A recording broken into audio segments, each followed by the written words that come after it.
तेलंगाना को पेश करने में ताउन किया है बांटिया फर्नीचर, मियारी फर्नीचर का बेमिसाल शोरूम।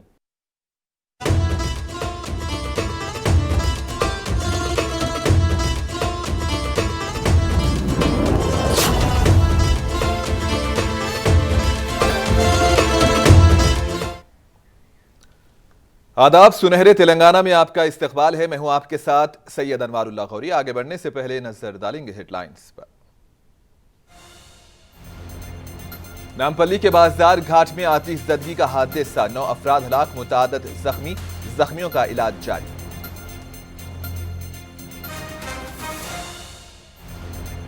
गवर्नर और वजीर आला ने हादसे पर किया इजहार दुख, महलुकीन के अफराद खाना को 5 लाख रुपये एक्स ग्रेशिया देने का ऐलान।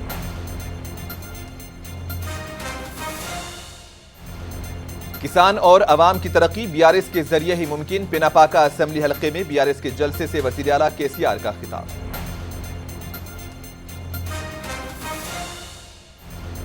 असेंबली इंतखाबात के लिए इंतखाबी मुहिम में आई शिद्दत, बैरिस्टर ओवैसी ने याकूतपुरा का किया पैदल दौरा, अवाम से की मुलाकात।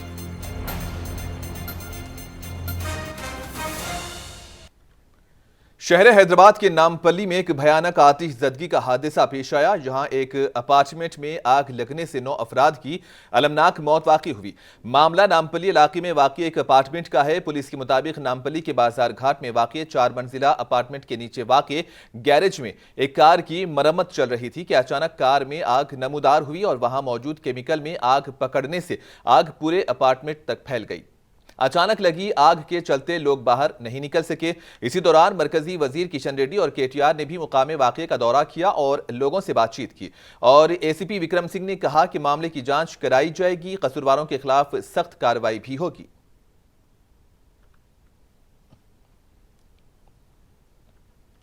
आज सुबह करीबन 8:30 बजे हमारे को लोकल पुलिस को इन्फॉर्मेशन आया कि यहाँ पे इस बिल्डिंग में आग लगी है। अब आप जैसे देख सकते हो, ये बिल्डिंग पूरा जो है रेजिडेंशियल एरिया है। यहाँ ऊपर 3 स्टोरी 4 स्टोरी मकान है, सब में लोग रहते हैं यहाँ पे। और उसके ये बेसमेंट में, यहाँ पे ग्राउंड फ्लोर पे ये ड्रम्स में आग लगी बोल के इमीडिएटली पुलिस वाले यहाँ पे रीच हुए और इमीडिएटली हमने फायर डिपार्टमेंट को, जीएचएमसी, डिजास्टर मैनेजमेंट डिपार्टमेंट को, हॉस्पिटल डिपार्टमेंट को, सबको सूचित किया। इमीडिएटली सभी डिपार्टमेंट के अधिकारी यहाँ पे पहुंचे, फायर इंजन भी इमीडिएटली आए, जीएचएमसी से भी लोग इमीडिएटली आए और आग को काबू पे पा लिया गया। तो अभी तक जो इंक्वायरी हुई है, उस जानकारी हमको मिली है, उसके हिसाब से आप देख सकते हो ये एक बेसमेंट है जहाँ पे बड़े बड़े केमिकल के ड्रम रखे हुए हैं। ड्रम अंदर भी पड़े हैं, वो रोड पे भी निकले हुए हैं। इन ड्रम में कुछ ना कुछ ऐसा हाईली इनफ्लेमेबल ज्वलनशील पदार्थ है जो कि आग पकड़ लेता है। तो क्या हुआ है, सुबह जब आग लगी है तो आप देख रहे हो ये बिल्डिंग में 2 हिस्से हैं, ठीक है। तो उसमें ऊपर ओपन इशू है माली मेरू, सो आग लगी तो उसमें धुआं निकला। जो मौतें हुई अभी तक, जिन कैजुअलिटी हुए, 9 लोगों की कैजुअलिटी हुई अस्पताल में, जो पहुंचने के बाद में वो हुई है धुएं की वजह से, आग से जलने की वजह से नहीं हुए, क्योंकि ये धुआं निकला, धुआं ऊपर गया नेचुरली। तो ऊपर जो लोग रह रहे हैं उन्होंने चाहने के बाद भी कोशिश करी, तो कुछ लोग नीचे आना चाहे जो स्टेयर केस पकड़ के, लेकिन नहीं आ पाए। उसकी वजह से वो जो है उनका दम घुट गया, सफोकेशन की वजह से उनकी मौतें हुई हैं। तो अभी आग तेलंगाना की गवर्नर और वजीर आला केसीआर ने नामपल्ली बाजार घाट आतिशज़दगी वाक़े में 9 अफराद की मौत पर गहरे दुख का इजहार करते हुए मरने वाले अफराद के अरकान खानदान से ताज़ियत का इजहार किया। कहा कि मुसीबत की इस घड़ी में हुकूमत उनके साथ है। राजभवन से जारी करदा एक प्रेस नोट में गवर्नर ने कहा कि अगरचे नुकसान बहुत ज्यादा है और रंजो गम की शिद्दत का अंदाजा नहीं लगाया जा सकता, इसके बावजूद महलुकीन के लवाहिकीन के लिए मैं दुआगो हूं और उनके लिए हर मुमकिना ताउन का वादा करती हूं। चीफ सेक्रेटरी हुकूमत तेलंगाना को हिदायत दी कि जख्मियों के बेहतर से बेहतर इलाज को यकीनी बनाएं। इन्होंने वाक़े की जामे तहकीकात को भी यकीनी बनाने और खातियों को कैफरे किरदार तक पहुंचाने के लिए जरूरी इक़दामात की भी हिदायत दी है। तेलंगाना के वजीर आला केसीआर ने भी शहर हैदराबाद के बाजार घाट इलाके में आग लगने के वाक़े पर गहरे दुख और अफसोस का इजहार किया। इन्होंने महलुकीन के खानदान से ताज़ियत का इजहार किया। इन्होंने ओहदेदारों को हिदायत दी कि वो इस वाक़े में झुलस जाने वालों को बेहतर इलाज के लिए हिदायत दें। इन्होंने ओहदेदारों को सूरत हाल पर नजर रखने और झुलसे हुए अफराद की आजिलाना सेहतयाबी के लिए इक़दामात की हिदायत दी है।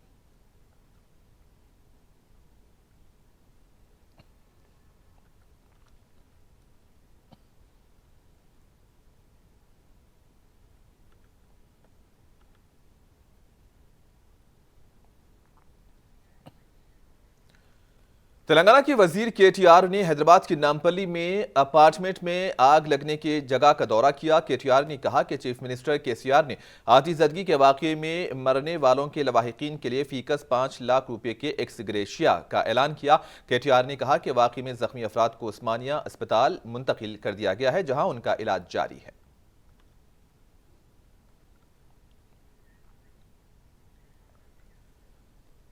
नामपल्ली आतिशबाजी के मुकाम पर मुख्तलिफ सियासी पार्टियों के नुमाइंदे पहुंच रहे हैं। इंतखाबी सरगर्मियों के दौरान लीडरान पहुंचकर मुतासरीन से मुलाकात और उनसे इजहार यकजहती कर रहे हैं। ताहम इस बीच कांग्रेस और AIMIM लीडरान के दरमियान गर्मा गर्म बहस भी देखने को मिली। पुलिस ने बहस व तकरार कर रहे अफराद को मुंतशिर करने के लिए लाठीचार्ज किया।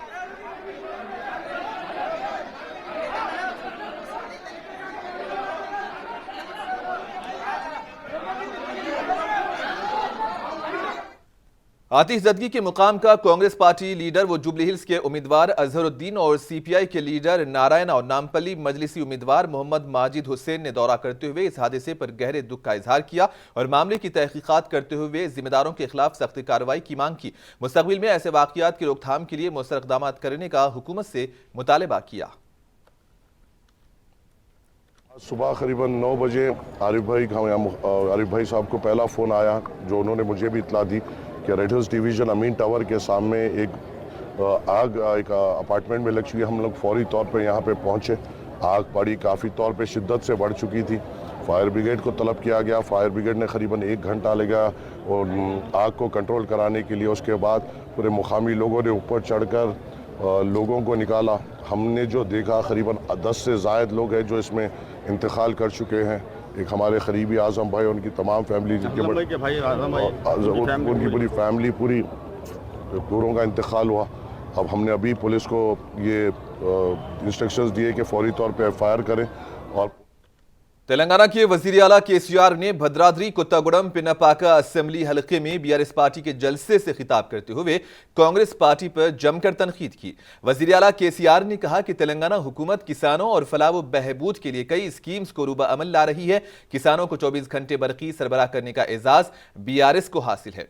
इन्होंने कांग्रेस पार्टी कायदीन की जानिब से धरानी पोर्टल को बर्खास्त करने के सिलसिले में दिए जाने वाले बयानात की भी शदीद मजम्मत की।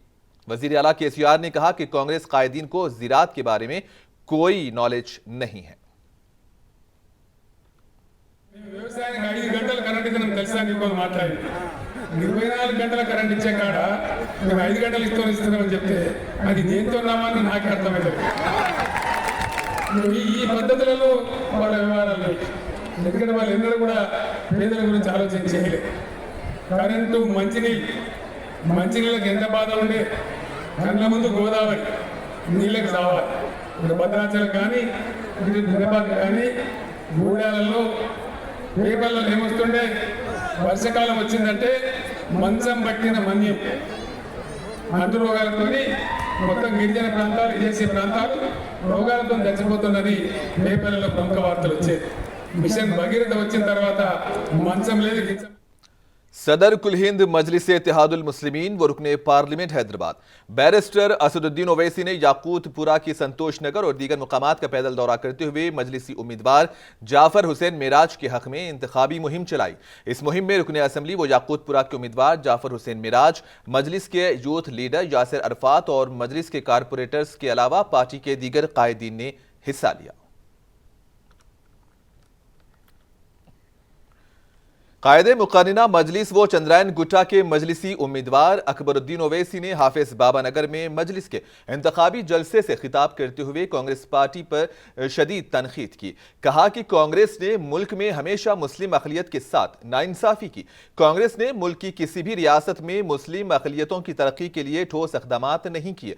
अकबरुद्दीन ओवैसी ने कहा कि मजलिस की कामयाब नुमाइंदगी की वजह से तेलंगाना में गुज़िश्ता 10 बरसों के दौरान 27 लाख से ज़ायद अक़लियती तुलबा को तालीमी इमदाद मिली और मजलिस की नुमाइंदगी की वजह से ही अक़लियतों के बजट में इजाफा हुआ। इस जलसे में मजलिसी कारपोरेटर्स और पार्टी के कायदीन के अलावा हजारों की तादाद में अवाम ने शिरकत की। 540 नहीं देते थे, मुझे याद है, मैं अपनी तकरीर करता ना, लड़ता ना असेंबली में दीवारों की तरह, और आखिर में उठकर कहा राजशेखर रेड्डी साहब मुझे समझ नहीं आ रहा है कि राजशेखर रेड्डी की हुकूमत है या गुजरात के नरेंद्र मोदी की हुकूमत है। मुसलमानों का ये हाल है कि तालीम में स्कॉलरशिप नहीं, 40 रुपये देते हैं, 200 रुपये, 500 रुपये, तो फौरन उठ गए और बोले अकबर मैं Modi, I am Modi. Sir, if you are not Modi, then prove it. जो BC को दे रहे, जो SC को दे रहे, जो ST को दे रहे, वही मुसलमान को देना। तो उठकर फौरन कहा कि BC का जितना है, ST को जितना है, ST को है, मुसलमान को भी उतना। उसका नतीजा क्या कि आज लोग पूछते हैं मजलिस ने क्या किया। सुनो पूछने वाला, मजलिस ने यह काम किया, पोस्ट मैट्रिक में 9 बरस में 474 करोड़ रुपए दिए गए। कितने? 474। कितने बच्चे मुस्लिम बच्चों को मिले? 14,27,714। 14,27,714। रिएम्बर्समेंट ट्यूशन फीस कितने दिए? 9 बरस में 1,748 करोड़। कितने? 1,748। कितने मुस्लिम बच्चे और बच्चियों को मिले? 10 लाख। ऐसी नहीं, जैसी ये आवाज है इससे बड़ी आवाज। नारा तकबीर, तकबीर, नारा तकबीर, मजलिस इत्तेहाद अल-मुस्लिमीन, मजलिस इत्तेहाद अल-मुस्लिमीन, हिंदुस्तान, हिंदुस्तान। कारवान के रुकने असेंबली वो मजलिसी उम्मीदवार कौसर मोहिउद्दीन ने कारवान असेंबली हलके के सालार जंग कॉलोनी, काकतिया नगर और अतराफ व अकनाफ के इलाकों में इंतखाबी मुहिम चलाई। इस मौके पर इन्होंने पैदल दौरा करते हुए अवाम से मुलाकात की और मजलिस के हक में वोट देने की अपील की। राजेंद्र नगर MIM पार्टी के उम्मीदवार स्वामी यादव ने राजेंद्र नगर असेंबली हलके के सुलेमान नगर और दीगर मोहल्ले जात में इंतखाबी मुहिम चलाई। मजलिस के रुकन कानून साज कौंसिल मिर्जा रहमत बेग और मजलिस के कायदीन व सरगर्म कारकुनों ने भी इसमें हिस्सा लिया। मिर्जा रहमत बेग और मजलिसी कायदीन ने अवाम से मुलाकात करते हुए मजलिस के हक में वोट देने की अपील की। खम्मम कांग्रेस पार्टी के उम्मीदवार T नागेश्वर राव ने मीडिया से बात करते हुए कहा कि BRS पार्टी के उम्मीदवार P अजय कुमार की जानिब से दाखिल किया गया इंतखाबी हलफनामा मुकर्ररा फॉर्मेट में नहीं है। इन्होंने हलफनामे में डिपेंडेंट के कॉलम को भी तब्दील करने का इल्जाम लगाया। T नागेश्वर राव ने कहा कि P अजय कुमार की जानिब से दाखिल किए गए चार्ज सेट में गलतियां पाई जाती हैं। इन्होंने कहा कि वो इस मामले की शिकायत रिटर्निंग अफसर से कर चुके हैं और इसकी जानिब से कार्रवाई ना करने पर कानूनी जद्दोजहद करने का भी ऐलान किया है।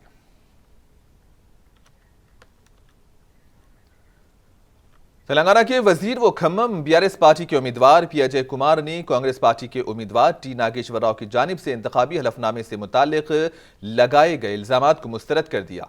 इन्होंने कहा कि इंतखाबी उहदेदारों ने T नागेश्वर राव की जानिब से उनके खिलाफ की गई शिकायत का जवाब दिया है।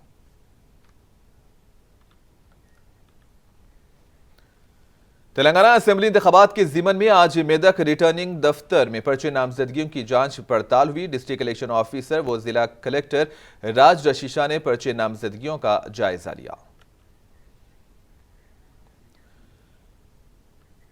हल्के जुकल कांग्रेस पार्टी उम्मीदवार तोटा लक्ष्मी कांता राव ने मीडिया से बात करते हुए कहा कि आज पर्चे नामजदगियों की जांच पड़ताल के मौके पर इनका पर्चे नामजदगी दुरुस्त पाया गया। असेंबली इंतखाबात में कांग्रेस को वोट देकर उन्हें कामयाब बनाने की राय दहिंदों से अपील की गई है।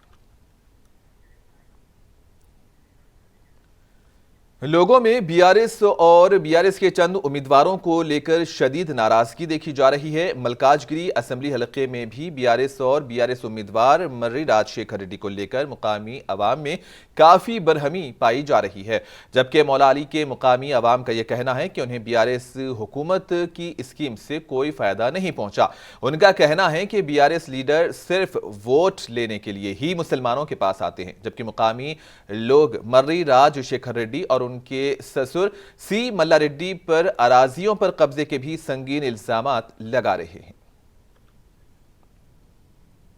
हमको नहीं पहुंची और ये जो मरी राजशेखर रेड्डी है ना, इसका तो कोई फेस वैल्यू नहीं है। इन्हें कोई काम नहीं करा। इसका ससुरा मल्ला रेड्डी भी एमपी था, उन्हें भी कभी मौलाली को नहीं आया। इन्हें एमपी बना वरीरा शेखर रेड्डी, उन्हें भी नहीं आया। आज वोट मांगने के लिए हाथों पैरों पड़ते, कल मौलाली में नहीं दिखते। हमारे भाइयों बहनों से यह गुजारिश कर रही हूँ कि सही लीडर को वोट डालो, वोट कीमती है। मरी राजशेखर रेड्डी, तुम्हारे कहने क्या एलिजिबिलिटी से तुम वोट पूछने आ रहे? आपको सिर्फ मल्ला रेड्डी के दामाद होने के सिवा दूसरी एलिजिबिलिटी कुछ भी नहीं है। आप कॉलेजेस है, कॉलेजेस चला लो, वो कॉलेजेस भी किधर किधर इलीगल प्लेसेस पे, वो सब मालूम। वो आप आपका काम कर लो। आप यहाँ पे गैर जरूरी मलकाजगिरी के अवाम के बीच में आके मलकाजगिरी के अवाम को परेशान मत करो। आज मल्ला रेड्डी साहब आके बड़े बड़े बातें कर रहे हैं, उनके दामाद को राजशेखर रेड्डी के साहब को लेके आके पूरा मेडचल पूरा कब्जा कर लिए। भाई मलकाजगिरी कब्जा करने आए क्या? अब मेडचल में खा लिए, बसने वहाँ। अभी मलकाजगिरी के ऊपर उड़ी नको पड़ो। यहाँ की जनता, यहाँ की पब्लिक बहुत होशियार है। मल्ला रेड्डी साहब को यहाँ आने भी नहीं देते, गलियों में फिरने भी नहीं देते, वोट पूछने के लायक भी नहीं है। उन्होंने पार्लियामेंट इंचार्ज थे, उन्होंने मलकाजगिरी पार्लियामेंट इंचार्ज रह के कभी दिन एक गली में नहीं आए। अब इलेक्शन के सामने गली में घूम रहे हैं राजशेखर रेड्डी साहब। मल्ला रेड्डी साहब आके बड़े बड़े बातें करे। किसी दिन हम आपकी सूरत भी नहीं देखे मलकाजगिरी कॉन्स्टिट्यूंसी में। क्या हक लेके आ रहे आप? मल्ला रेड्डी साहब के दामाद को कोई नहीं पहचान रहे, एक जने भी नहीं पहचान रहे। अरे कौन है? कैंडिडेट ही नहीं मालूम बोल रहे। टीआरएस का कैंडिडेट कौन है बोलता नहीं मालूम। वरंगल ईस्ट कांग्रेस पार्टी की उम्मीदवार वो साबिक वजीर कोंडा सुरेखा ने बल्दी डिवीजन 25 में इंतखाबी मुहिम चलाई। इन्होंने घर घर जाकर आवाम से मुलाकात करते हुए कांग्रेस पार्टी की जानिब से मुतारिफ करवाए गए 6 गारंटी से वाकिफ करवाया और कांग्रेस के हक में वोट देने की अपील की।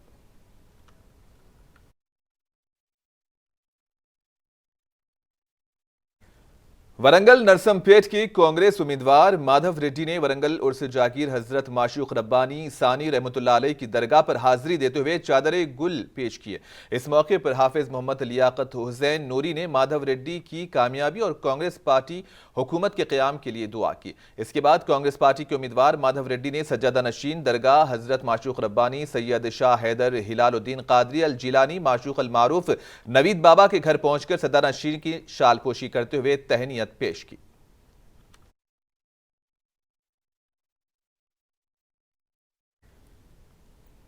करीमनगर कांग्रेस पार्टी के लीडर तलत कादरी ने नामपल्ली कांग्रेस पार्टी के उम्मीदवार फेरोज खान और मलकाजगिरी के उम्मीदवार मैनमपल्ली हनुमंत राव से मुलाकात करते हुए उन्हें तहनीत पेश की और इन्होंने उनकी भारी अक्सरियत के साथ कामयाबी के लिए नेक तमन्नाओं का इजहार किया।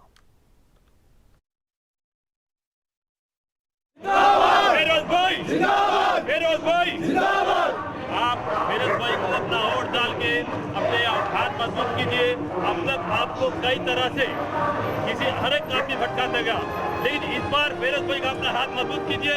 ये फेरोज भाई का हाथ नहीं, हमारा हाथ मजबूत होगा। फेरोज भाई जिंदाबाद, फेरोज भाई जिंदाबाद, फेरोज भाई जिंदाबाद। येलारेड्डी बीआरएस पार्टी के उम्मीदवार सुरेंद्र ने कहा कि वजीर आला केसीआर 15 नवंबर को बीआरएस पार्टी के प्रजा आशीर्वाद जलसे से खिताब करेंगे। इन्होंने इस जलसे को कामयाब बनाने की आवाम से अपील की। सुरेंद्र ने मजीद कहा कि येलारेड्डी की तरक्की और 100 बिस्तरों के दवाखाने के क़याम का सहरा बीआरएस को ही हासिल है। येलारेड्डी की मजीद तरक्की के लिए बीआरएस के हक में वोट देने की अपील की है। నడపాలని చెప్పి రైతులకు ఏ ఇబ్బంది రాదని చెప్పి 24 గంటల కరెంటు కావచ్చు, రైతు బంధు కావచ్చు, రైతు చనిపోతే రైతు బీమా కావచ్చు, సకాలంలో ఎరువుల పంపిణీ కావచ్చు, ఇవన్నీ ఇస్తా ఉన్నాడు। మరి అదే విధంగా ఏ విధంగా అయితే పంట వస్తుందో కళ్ళాలకు అదే విధంగా కొనుగోలు చేసి గ్రామ గ్రామాన్ని భారతదేశంలో గ్రామ గ్రామాన मेदक बीजेपी के उम्मीदवार पी विजय कुमार ने अपनी इंतखाबी मुहिम में शिद्दत लाई है। आज इन्होंने घर घर जाकर अवाम से मुलाकात की। इस मौके पर इन्होंने उनकी जानिब से किए गए अवामी खिदमत के कामों से वाकिफ भी करवाया। असेंबली हल्के की तरक्की के लिए वोट देने की अपील की है। మళ్ళీ బీసీలకు అత్యంత సీట్లు కేటాయించిండు। మహిళా రిజర్వేషన్ బిల్లు కూడా మళ్ళీ ఎమ్మెల్యేలు మంది ఉంటే అలా సగం మంది ఆడలు ఉండాలని मेदक कांग्रेस पार्टी उम्मीदवार मैनमपल्ली रोहित की अहलिया ने आज अपने शौहर के हक में मेदक टाउन के बल्दी वार्ड 23 में इंतखाबी मुहिम चलाई। इस मौके पर इन्होंने कांग्रेस पार्टी की जानिब से मुतारिफ करवाए गए 6 गारंटी से अवाम को वाकिफ करवाया और असेंबली हल्के की तरक्की के लिए कांग्रेस पार्टी को वोट देने की अपील की है। और आखिर में हेडलाइंस पर एक और नजर। नामपल्ली के बाजार घाट में आतिशज़दगी का हादसा, 9 अफराद हलाक, मुतादद जख्मी, जख्मियों का इलाज जारी।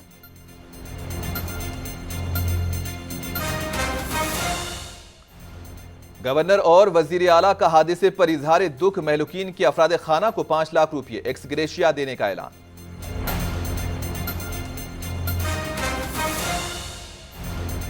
किसान और अवाम की तरक्की सिर्फ बीआरएस के जरिए ही मुमकिन, पिनापाका असेंबली हलके में बीआरएस के जलसे से वजीर आला केसीआर का खिताब।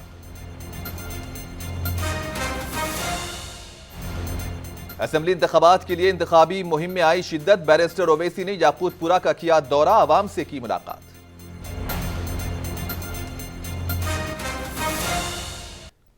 और इसी के साथ ही न्यूज बुलेटिन सुनहरे तेलंगाना का यहीं पर इख्तिताम होता है। दीजिए इजाजत, अल्लाह हाफिज।